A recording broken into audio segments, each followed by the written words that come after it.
अस्सलाम वालेकुम, welcome back to innovate IT zone. आज का जो हमारा लेक्चर हम लोगों ने डिस्कस करना है वो है रिक्वायरमेंट एवेलुएशन के ऊपर। ठीक है, इसके अंदर हम लोग जो टॉपिक क्लियर करेंगे बेसिकली इसमें हम लोग इसकी रिक्वायरमेंट एवेलुएशन की इम्पोर्टेंस देखेंगे और इसकी टेक्निक्स को देखेंगे। सबसे पहले तो आपको लोगों को पता है कि हम लोग लेक्चर स्टार्ट करने से पहले, प्रॉपर तरीके से स्टार्ट करने से पहले हम इसके जो मीनिंग होता है ना उसको अंडरस्टैंड करते हैं। तो रिक्वायरमेंट्स इवेलुएशन जैसे कि इसके नाम से ही जाहिर हो रहा है, एज द नेम सजेस्टेड, कि ये एक ऐसा प्रोसेस होता है जो इवॉल्व करता है। ठीक है, राउंड लेता है, ट्रेस करता है। आप इस तरह से एग्जांपल ले सकते हो, किसी न किसी चीज़ को ट्रेस करता है, इवॉल्व होता है। इवोल्यूशन का तो आप लोगों को मतलब पता होगा ना, कि जो पूरी रिक्वायरमेंट्स को चेक करता है। ठीक है, तो जब हमारा प्रोजेक्ट स्टार्ट होता है ना, तो इनिशियली बहुत सारी रिक्वायरमेंट्स ऐसी हैं जो स्टेक होल्डर की नीड्स के अकॉर्डिंग जो है वो क्लैरिफाइड होती हैं, चेंज होती रहती हैं। ठीक है, क्योंकि टेक्नोलॉजी के अंदर चेंजिंग तो आती रहती है, तो वो ऐसी चीज़ें जो हम, ज़ाहिर बात है, जब तक रिक्वायरमेंट एवेलुएशन का प्रोसेस होगा तब तक चीज़ें चेंज होती रहेंगी, प्रोजेक्ट कॉन्टेक्स्ट जो है वो चेंज होता रहेगा, और वो तब तक चेंजिंग आती रहेगी जब तक हमारा जो प्रोजेक्ट है वो बिल्कुल क्लैरिफाइड नहीं हो जाता, बिल्कुल क्लियरली जो है वो डेवलप नहीं हो जाता। ठीक है, तो ये प्रोसेस जो है वो इनिशियली रिक्वायरमेंट से स्टार्ट होता है और through out the project life cycle ये चलता रहता है। ठीक है, उसके बाद अगर इसकी इंपॉर्टेंस की बात करें, importance of the requirement evaluation, तो इसमें अडेप्टिबिलिटी आ जाती है, स्टेक होल्डर सेटिस्फेक्शन आ जाती है, इंप्रूव द प्रोडक्ट क्वालिटी आ जाती है, रिड्यूस रिस्क आ जाता है, कॉम्पिटिटिव एडवांटेज आ जाते हैं। ठीक है, और फिर सबसे पहले तो हम लोग स्टार्ट करें अडेप्टिबिलिटी।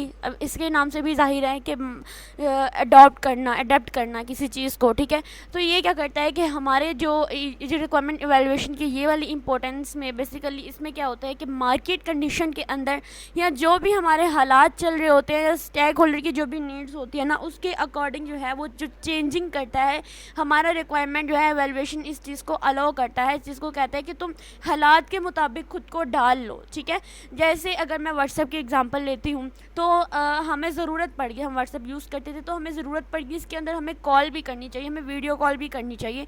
तो ये फीचर जो है ये according to the market condition, according to the circumstances जो हमारे अराउंड पे थे, उनके अकॉर्डिंग इस हमारे प्रोजेक्ट ने इस चीज़ को अडेप्ट कर लिया और ख़ुद को चेंज कर लिया। ठीक है, उसके बाद स्टेक होल्डर सेटिस्फेक्शन बताएं तो हमें एवेलुएशन में ऐसी ऐसी चेंजिंग्स की जाती हैं जो प्रोजेक्ट को ज़्यादा से ज़्यादा बेटर बनाती हैं, और जैसा स्टेक होल्डर चाहता है उसकी एक्सपेक्टेशन के अकॉर्डिंग ही हमारे प्रोजेक्ट जो है वो अच्छा बनता है, जिससे हमारे सेटिस्फेक्शन जो हमारे स्टेक होल्डर हैं वो हायर सेटिस्फेक्शन की तरफ चलते हैं।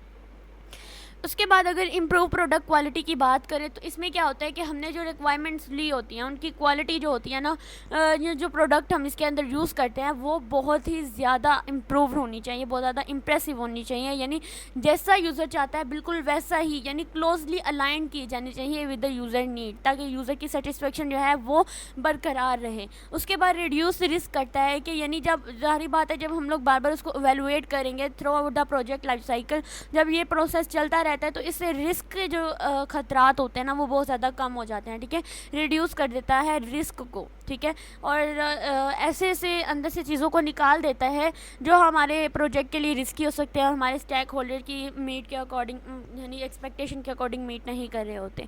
उसके बाद कॉम्पिटेटिव एडवांटेज की बात करें तो being able to adapt quickly to changing requirement can provide a competitive advantages by allowing the project to respond more effectively to the market dynamics. ठीक है, यानी मार्केट के अंदर जो है वो ज़्यादा से ज़्यादा चेंजिंग लाने की कोशिश करता है मार्केट की कंडीशन के अकॉर्डिंग। डायनामिक्स मार्केट का मतलब होता है कि इस बदलती हुई मार्केट के अंदर वो किन किन चीज़ों के अंदर चेंजिंग लाता है। आजकल चूँकि कॉम्पिटिटिव चल रहा है, हर जगह पर कॉम्पिटिशन चल रहा होता है हर चीज़ में, कि हम ज़्यादा से ज़्यादा अच्छा प्रोजेक्ट बनाएं। तो ये सबसे बड़ा फ़ायदा ही इसका ही होता है कि जैसे हमारा रिक्वायरमेंट इवॉल्व करेगा थ्रू आउट द, तो हमें इसके अंदर चेंजिंग करनी पड़ेगी जो हमारी प्रोजेक्ट को बहुत ज़्यादा इफेक्टिवली बनाएगा according to the market dynamics. ठीक है, उसके बाद टूल्स एंड टेक्निक की बात करें तो इसमें हमारे पास कुछ टेक्निक्स आ जाते हैं, टेक्निक्स के अंदर टूल्स आ जाते हैं, जैसे वेरिएंट कंट्रोल सिस्टम। ये इसकी टेक्निक होती है रिक्वायरमेंट वैल्यूएशन की, कि ये वेरिएंट को भी कंट्रोल करने का पूरा अपने अंदर जो है वो हक रखता है। ठीक है, ये बहुत नेसेसरी होता है कि वो वेरिएंट कंट्रोल सिस्टम रखे।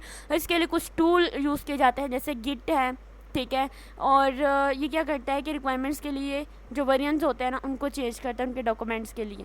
इसके अलावा उनको ट्रैक करता है और कंपेयर करता है। नेक्स्ट हम लोग रिक्वायरमेंट मैनेजमेंट टूल की बात करें, ये तो वर्जन कंट्रोल था जिसके लिए हमने टूल यूज़ किया था गिट। और रिक्वायरमेंट मैनेजमेंट टूल्स की बात करें तो इसके अंदर डिफरेंट किस्म के tools like IBM Rational DOORS आ जाते हैं, ठीक है, जामा कनेक्ट आ जाता है, रिक सूट आ जाता है। ये डिफरेंट किस्म के फीचर्स को मैनेज करने के लिए यूज़ किए जाते हैं, ट्रैकिंग करने के लिए, कैप्चर करने के लिए, ठीक है। उसके बाद चेंज मैनेजमेंट प्रोसेस की बात करें तो ये बेसिकली क्या करता है, मैनेजमेंट प्रोसेस जो होता है ना उनके अंदर जितनी भी चेंजिंग्स आती है ना उनको मैनेज करता है ताकि वो अच्छी तरह से इम्प्लीमेंटेशन जो है ना वो प्रोवाइड कर सकें। कोलैबोरेशन प्लेटफॉर्म आ जाते हैं, कुछ ऐसे टूल जो हैं वो प्रोवाइड करते हैं जिससे स्टैक होल्डर जो है और अपने यानी स्टैक होल्डर एक दूसरे के साथ कोलैबोरेशन कर सकते हैं सिस्टम के अंदर रहते हुए। उसके बाद डॉक्यूमेंटेशन स्टैंडर्ड्स आ जाते हैं जो कि हेल्प करते हैं कि हम लोग अपने डॉक्यूमेंटेशन को बिल्कुल क्लियरली परफॉर्म करें, ठीक है, अच्छे से अच्छा अपना डॉक्यूमेंट जो है वो रिप्रेजेंट करें। और ये making it easy to track their evaluation over time, और ये उस चीज़ को ईजी बनाता है कि टाइम के ऊपर जो है ना वो चीज़ें जो है वो हमारी ओवर द टाइम जो है वेल हो जाए, ठीक है। ये था हमारे पास रिक्वायरमेंट इवैल्यूएशन वाला। तो इसके अंदर आप लोगों को लॉन्ग क्वेश्चन है तभी आपने ये लिखना है, शॉर्ट क्वेश्चन है तो तभी आप लोग इसी को ही शॉर्ट करके लिखें, ठीक है। Thank you so much. चलते हैं हम अपनी नेक्स्ट वीडियो की तरफ, तब तक के लिए आप लोग इस वीडियो के देखें। और हाँ, मैं नोट्स आप लोगों को प्रोवाइड नहीं कर सकती हूँ, तो आप ऐसा करें कि इसी के ही स्क्रीनशॉट पास रख कर आप यहाँ से पढ़ सकते हैं, क्योंकि नोट्स जो है ना वो आगे मेरे खुद के प्रोजेक्ट के लिए बहुत ज़्यादा नेसेसरी हैं। Thank you.